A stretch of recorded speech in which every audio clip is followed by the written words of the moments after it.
Hello students, hope you all are doing well. So today we are going to study about a different topic which is from the chapter Control and Coordination only. This is about the endocrine hormones. In this lecture we are going to study about how our body is controlled by the hormones and how it is attached with our nervous system, right? So let us start with this.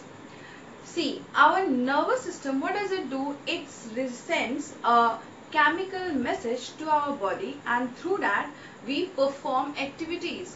For example, if a squirrel is sitting on a floor on a ground and eating her nuts, enjoying with her nuts, and suddenly she saws that an eagle is coming towards her, then what will happen? She will suddenly jump from there and move to the backside or to the safe place. So actually, how does it has happened? This has happened just because she has got a stimulus and reflex action that she has to run, a danger is coming around her or near to her. So because of that chemical action, she has just jumped over her from that place and saved herself. Same thing happens with our hormones also. Our hormones, they secrete some secretions, they release some secretions from the places where they are made, so that those chemicals reaches in our body different target places means the place where they have to perform their activity or the place where they have to work. So they are sent to those places and then they do their activity or whatever task has been given to those hormones, those chemicals, to the performing the action. So the work of hormone is to complete the given task at their targeted cells, tissues or organs. So chemicals are basically secreted chemicals, okay, from different glands. So if you will talk about the glandular system of our body, our glands are divided into two parts, that is endocrine and exocrine glands. But in this lecture, in this class, we are going to study about the endocrine glands. Let us see one difference between both of these, that what is endocrine and what is exocrine. Exocrine glands are those glands, those who are having a duct. Duct means a proper passage through which those secretions of the glands, means the secretions of the glands or the hormones which are there, they have been released from those duct or from those passages or from through that pipeline, those hormones run off and go to their targeted places. But if you will talk about the endocrine glands are those glands, those who are ductless, means they don't have any passage, they don't have any pipeline system through which they can send off their hormones which has been manufactured in them. So what happens in them? Endocrine glands, they just pour their hormones directly into the blood, and from blood they reaches to their targeted cells or tissues or organs wherever they are required. So this is the difference. Exocrines, they are having the ducts, and endocrines are ductless glands. Fine. So let us start with them, that how it works in our body and at what places they are actually. So let us start with the hypothalamus gland. You can see over here that this one is a hypothalamus gland, right? So this hypothalamus gland is actually in the base of diencephalon. So diencephalon, if you remember, already in the brain structure we have studied that it is where it is, diencephalon is there. So in the diencephalon they are present next to the diencephalon, and they are the releaser and inhibitor of hormones. Because of hypothalamus gland, our pituitary gland is able to work in a better way. So this hypothalamus is releaser and inhibitor of the hormones.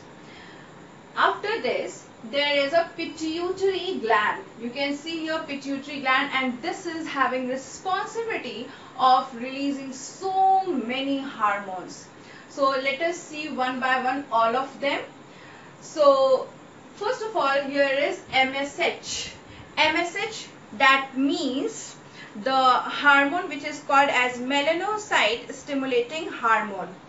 This hormone is actually responsible to give the skin tone or skin color. If in person's body there is a lot of melanin present over there, so that person is going to be show the dark skin color. If there is a less melanin, that means the person color is going to be little bit whiter. So if more melanin, dark color; if less melanin, light color is there. Second one is TSH. This is thyroid stimulating hormone.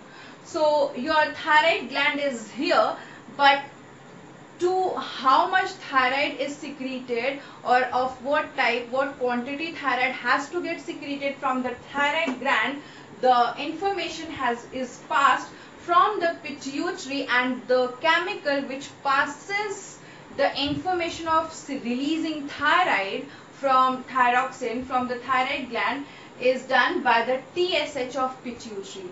यानी कि pituitary का काम है TSH को provide करना है, that is thyroid stimulating hormone. So it stimulates, it releases, it gives the information to thyroid, and then thyroid gland performs its activity.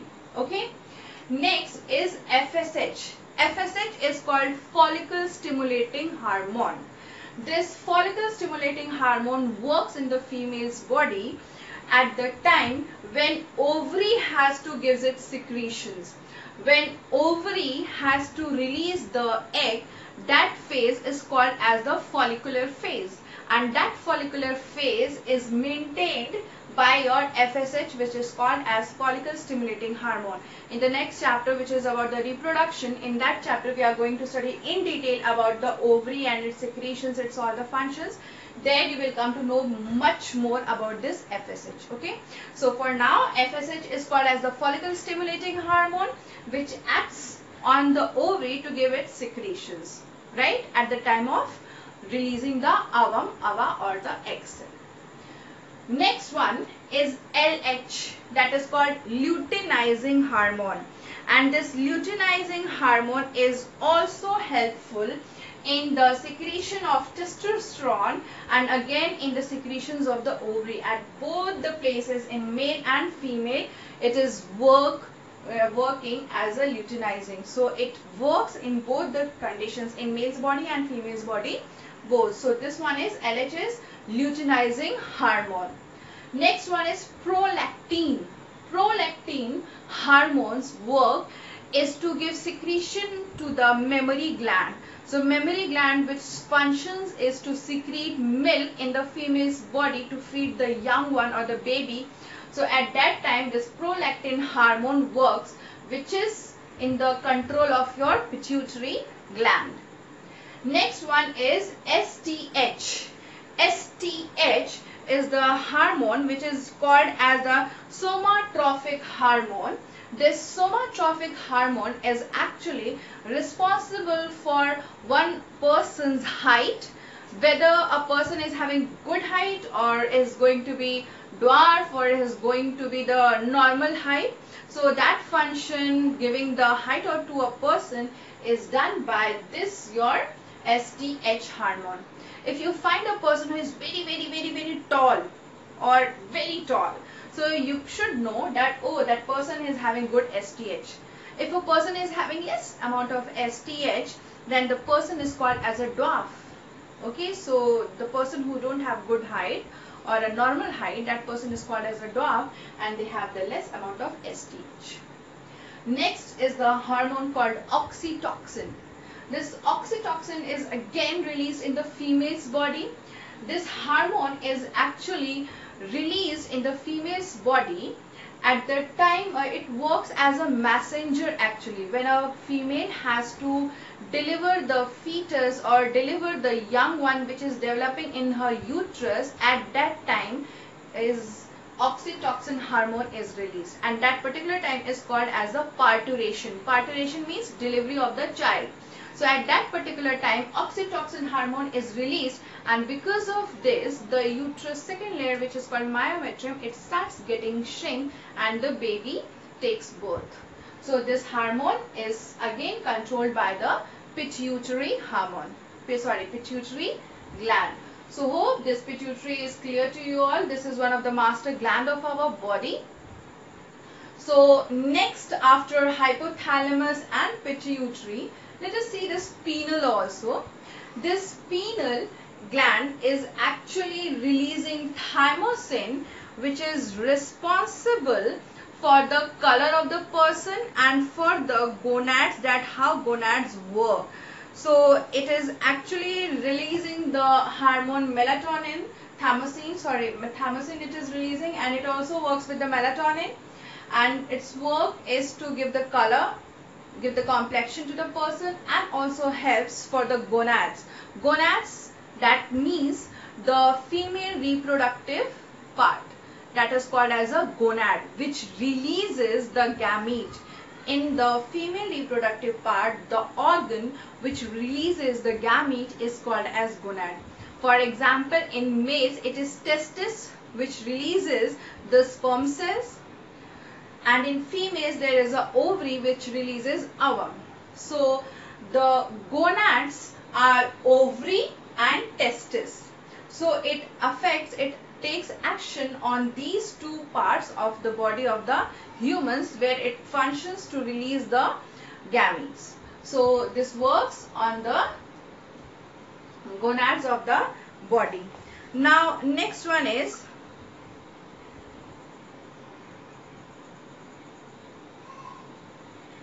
pineal actually releases melatonin. Here is a correction. It releases melatonin. Okay, so it releases the melatonin, which is responsible for the color and the gonad of the body. Next, after this hypothalamus, pituitary and pineal, we are having the thyroid, which is one of the largest gland of our body.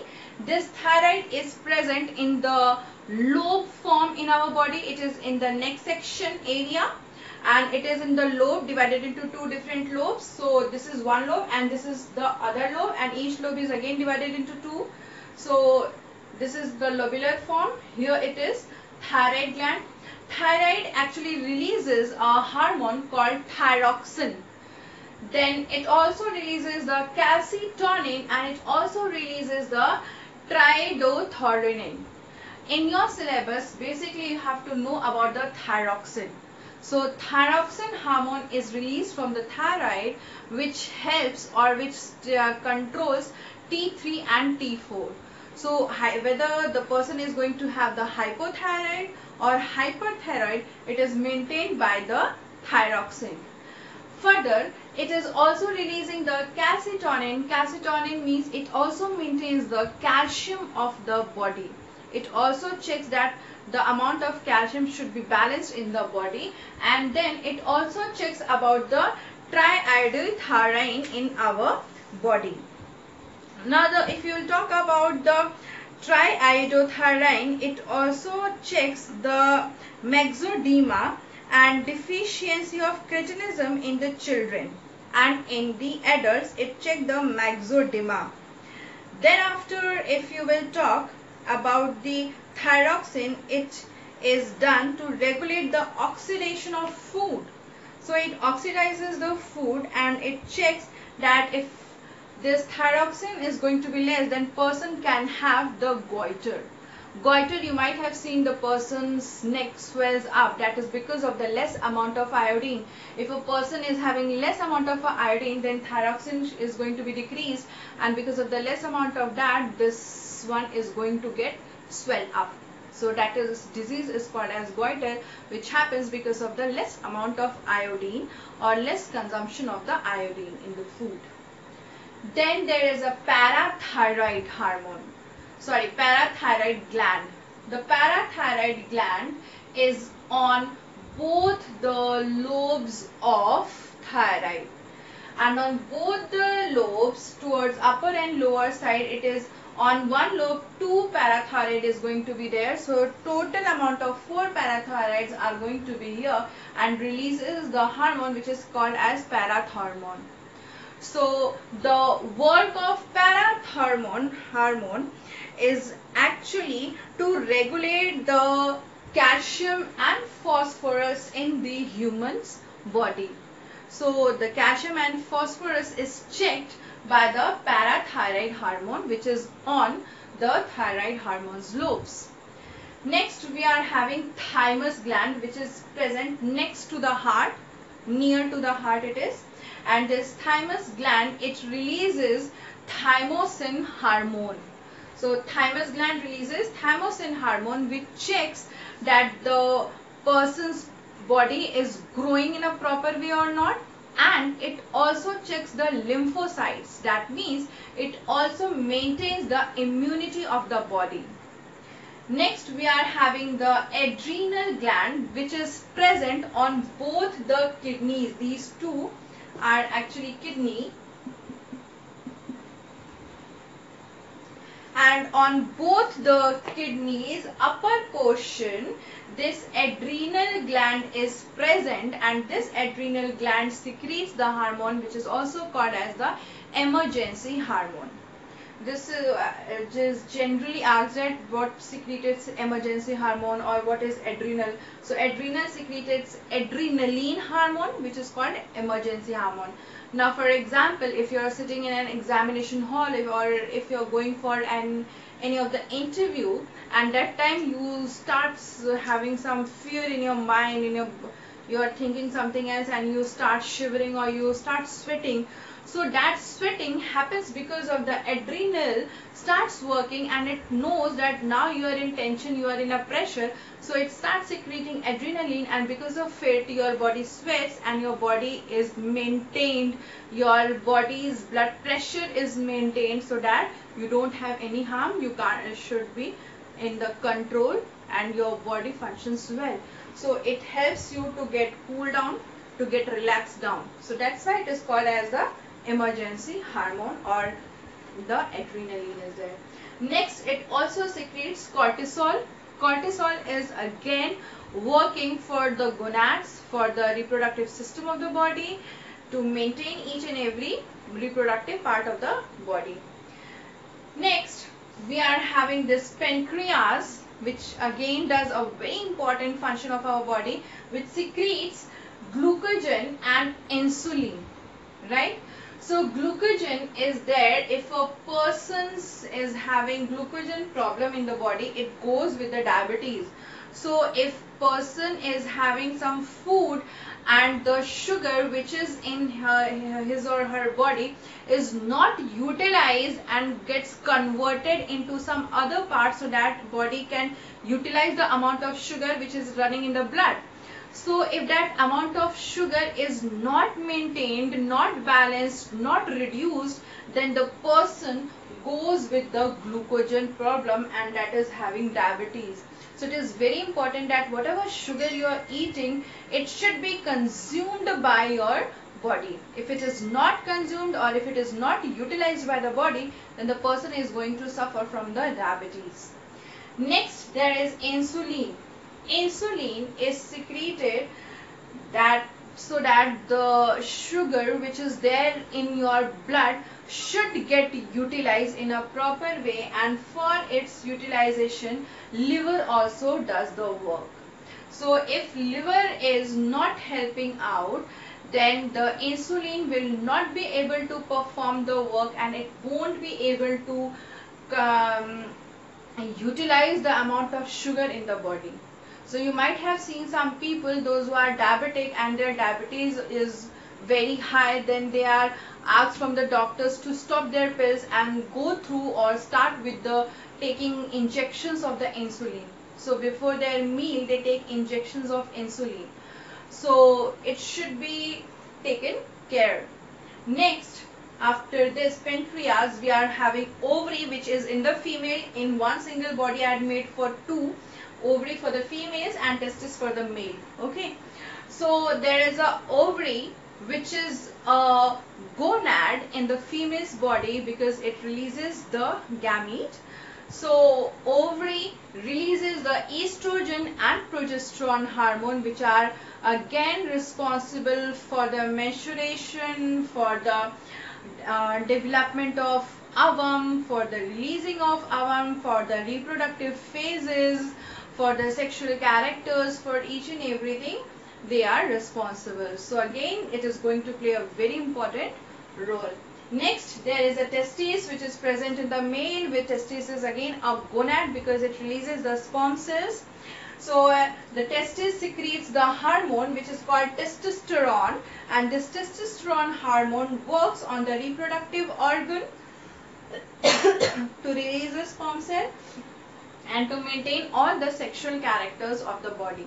So this is all about your endocrine hormone, where we are having hypothalamus, we are having pituitary, we are having pineal, we are having thyroid, we are having parathyroid, we are having adrenaline, we are having pancreas, we are having ovary, and we are having testis, right? So let's again take one look on it, that our hypothalamus gland is there, which is releasing hormone, releaser hormone or inhibitory hormone. Its work is to work on the pituitary gland. Then inhibitors work is also to work on the pituitary to secrete different hormones. Then we are having there our pituitary gland, and this pituitary gland is beneath the brain, and its work is to release FSH, TSH, MSH, LH, prolactin, STH, oxytocin, right? So your FSH is follicle stimulating hormone, LH is luteinizing hormone. So as STH is your somatropin hormone, which is responsible for the. So that was yours about the stimulating hormone. Next is there about the prolactin. So prolactin, prolactin we discussed. Now there is a oxytocin. So this oxytocin is working at the time of the parturition. So this is working in the parturition case where the baby is going to get delivered. Then after this pituitary, we are having the thyroid gland over there. So thyroid work is to release the thyroxine, calcitonin and thyroidoretin. Thyroxine is to check the T3 and T4. Calcitonin, it checks the calcium and phosphorus, and triiodothyroidism is there. This one is to check the cretinism and the myxedema. Then we are having parathyroid on the thyroid gland only. These parathyroids are actually the glands. They releases the parathormone, and this parathormone hormone again, it release the checks the calcium phosphorus and which is the balance in the body or not, in the blood or not. Then after we are having thymus next to the heart. It releases the thymosin, which again checks the growth and the lymphocytes of the body. Then we are having adrenal gland, which is like a crown on the kidney, and it releases the adrenaline emergency hormone and the cortisol. Adrenaline hormones work is to actually check the heartbeat, blood pressure, respiratory rate and all. Cortisol is there. The cortisol's work is to check the carbohydrate and fat in the body. Then here we are having pancreas. Pancreas checks the glucogen, and it also checks the insulin of the body. Glucogen work is to check that whether the body is having going to have diabetes or not, whether it is balanced or not. So it checks that glucogen is working in a well way or not. Then insulin is there, which again checks the sugar level of the body. Then after we are having the gonads like ovary and testis, which further checks whether the reproductive system is working in a proper way or not. Ovary is in females and testis is in the males. Ovary checks the estrogen and progesterone, whereas testis checks in the male the reproductive organ and the sexual characters again. So these are all about the endocrine hormones, and I hope that by this time you are now very much able to know and clear about the hormones. So now you know the difference between endocrine and exocrine, the functions of glands, what they function and what kind of action is taken by them, the hormones which they release, and location, that at which place, at which location all these glands are situated. So now you have to revise this once again, jot it down and clear all your doubts in this. Okay, so do well, study hard for your work. Thank you.